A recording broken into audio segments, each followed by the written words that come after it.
Hoje, dia do professor. Já quero começar aqui com uma provocação para te fazer pensar e te fazer lembrar, né?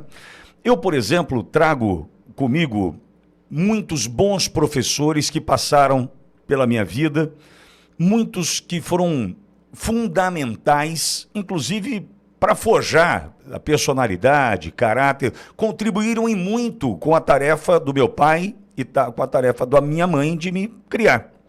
E, assim, me lembro de muitos. Aqui em Bauru, eu vim para cá, eu estava no 6º ano, né, do ginásio. Agora, deve estar me acompanhando, tem 2 deles. A professora Lurdinha, de português, Maria de Lourdes, a Lurdinha querida, e também o professor Edson, professor de educação física. O professor Edson, ele trabalhava com a motivação da equipe, né, de uma forma que eu jamais encontrei alguém que fizesse igual. Ele, para ter uma ideia, me lembro perfeitamente do professor Edson, deve estar me ouvindo. E nós tínhamos uma aula de educação física antes do início das aulas. A aula de educação física era às 6h40 da manhã. E nós disputávamos no grupo dos amigos, da molecada ali da 6ª série, quem chegava antes, quem chegava primeiro para a aula das 6h40. Eu levava uma certa vantagem porque eu morava a 3 quarteirões da escola.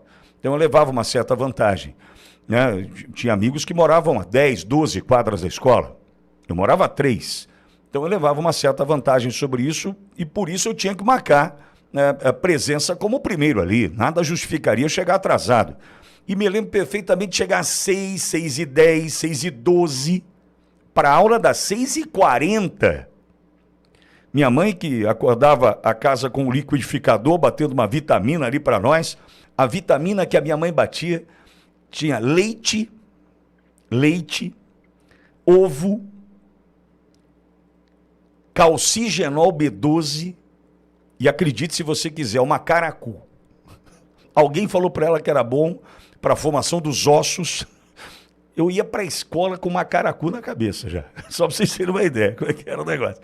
Mas certamente recheada de boas intenções a dona Eunice. Mas era assim que eu ia para a escola. E aí, naquele dia da aula de educação física, a gente acordava mais cedo em casa porque eu queria ser o primeiro a chegar. Olha a importância de um professor, né? Mas de todas as lições, eu tiro de um grande professor, Rossi, professor de português do Colégio Arquidiocesano de São Paulo, onde eu estudei até a 5ª série.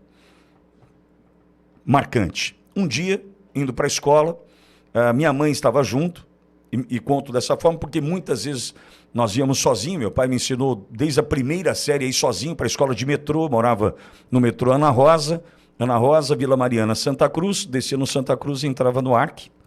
E naquele dia minha mãe estava junto, meu irmão era de colo, e lembra que a mulher usava aquela carteira, tipo uma capanguinha, assim, uma carteirinha de punha debaixo do braço aqui, assim, ó.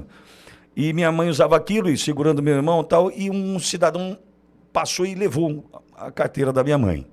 Naquele momento, um desespero, aquele corre, pega ladrão, aquela coisa toda. Estou falando 1984, 3, 4. Aí corri, claro, ninguém pegou o cara, né? As pessoas até se esquivavam dele para ele passar com a carteira, aquela coisa toda. E mesmo assim eu fui para a escola.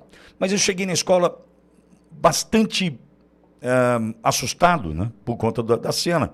Eu devia ter 9, 10 anos. E esse professor Rossi nunca mais ouvi, professor de português. Ele percebeu que eu estava transtornado ali e me chamou do lado e disse, perguntou o que tinha acontecido, eu relatei. E ele disse assim, é por isso que você tem que estudar. É por isso que você tem que se dedicar aos seus estudos. Sabe por quê? Porque o que você coloca aqui dentro, nunca vão roubar de você. Roubaram só a carteira da sua mãe, levaram só os documentos e o dinheiro que ele tinha. Mas o que tem aqui dentro, ó, nunca vão roubar de você. Para sempre. Estou falando disso aí faz 40 e tantos anos, né? Nunca mais eu esqueci desse ensinamento. E certamente, Olavo, você deve ter alguém que te marcou, algum professor que te marcou, com alguma lição que ele trouxe para você.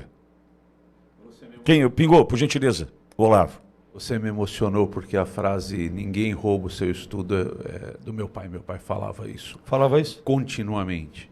Mas professores marcam, né?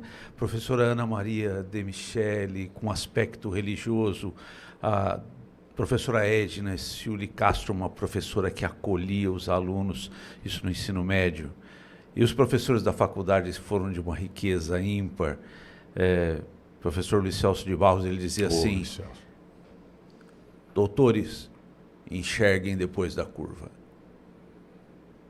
É a visão além do alcance. A visão além do alcance. Silvio Navarro também está conosco. Silvio, quem foi esse professor que te marcou, essa professora que te marcou? Você tem um ensinamento desse que certamente te traz até aqui? Silvio, bom dia. Bom dia, Pitoli, bom dia, doutor Olavo, bom dia para a audiência. Pitoli, eu sou filho de uma professora, minha mãe é professora, então eu acho que não há referência maior nem melhor para citar senão a minha mãe, que lecionou durante décadas, hoje já está aposentada na educação de crianças. Mas também, evidentemente, tive grandes professores de história, eu poderia citar todos aqui, e talvez essa minha paixão, quem sabe até um dia eu ainda deixe o jornalismo para terminar a carreira dando aula de história. Vamos ver. É muito legal, né? Você poder voltar e saber que alguém te ajudou ali com uma frase, com um ensinamento, com um apoio, um incentivo, uma motivação, um contagiar, né?